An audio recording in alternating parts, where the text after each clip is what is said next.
Dr. Vidya, for example, I want to ask you that the idea here was to create awareness. I think there was a lot more misinformation, a lot of panic, a lot of speculation about whether, the death could have been because of a drug overdose. There was some news articles suggesting that all kinds of things, domestic abuse. Did it just take away from the cause? Cervical Cancer Awareness Month is what we commemorated in the month of January. The government has just announced that we encourage vaccination for girls as young as 9. But did, Poonam Pandey just take away from the cause is what I want to ask you, Dr. Bhat. Thank you. Thank you so much for inviting me. At the outset, can you hear me? Yes, I can. Audible? Please go ahead, yeah. Dr. Bhat. Yes. Yeah. See, just as Ms. Bharadwaj said, that cervical cancer is not something which happens in a day. Right. And it is no more a disease which will make a woman die immediately. Okay. There is a lot of treatment and advancement. And also there is a lot of improvement in screening. So somebody who is in a high profile lifestyle it doesn't happen just like that. There is white discharge, there is blood stain discharge, then they can go for an examination, pap smears are taken, then there is colposcopy and biopsy, diagnostic procedures. After that, we see women coming in stage 4. Now it is very less, We would see this some 25, 30 years back when women came with stage 4 disease, which involved the adjacent organs. But now it is no more like that. Women are aware.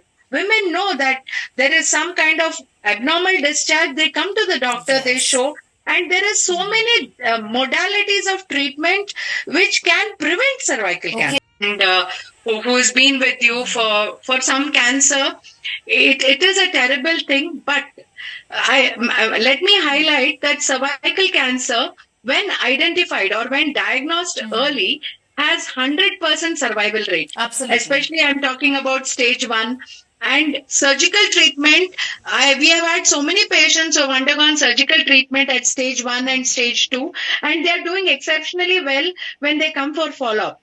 So when you say that a patient has died of cancer, it should be either a very aggressive disease, that means which will progress very fast, and it may not even respond to any kind of treatment. That is any kind of radiotherapy, chemotherapy. So that kind of aggressive cancers are comparatively less as you see the general cancer. So when you take 100 patients with cancer, the aggressive ones may be just 15 to 20%. But 80% of the time, we are able to give them a quality life, treatment for their disease, and some become completely, like breast cancer identified early, CA endometrium, which is all identified at an early stage, can be treated. Any cancer concerned to female genital organs. The same thing goes through even male cancers like prostate, kidney, and liver also. To some extent, we are able to sort of treat them.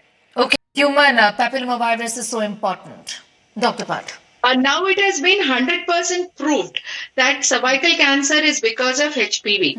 We were all these years doing pap smears. Now, pap smear, you may not get a lot of information, but anybody who has chronic cervicitis and who has been suffering from white discharge, we have switched over to HPV testing. So that is also very important. Which is a DNA testing, Dr. Bhat? Yes, it is. It is a cervical. Yes, DNA testing of the cervix, which we send the smear to for his HPV testing. Once the patient comes positive, you have to treat her further with a biopsy and then, of course, a loop excision or whatever you want to do. But before that, please give her, if she is younger, in the younger age group, that is below 45 years, though they say that it should be at a very early age, at least for the benefit of doubt, you can give them cervical cancer vaccination and then, of course, treat her for the HPV infection. That is one aspect. And, of course, now since so much of discussion is going on in the national media, I think the schools and the government schools and the college, that is the PU level, everybody should have awareness about HPV vaccine, and even the students can start taking HPV vaccine. Okay. That is at the age of from 12 onwards. I have a lot of queries which have come to me, especially in this cancer awareness month, that should we take cervical cancer, and I encourage them. It has been included in the pediatric vaccination schedule also that HPV vaccine should be given to girls.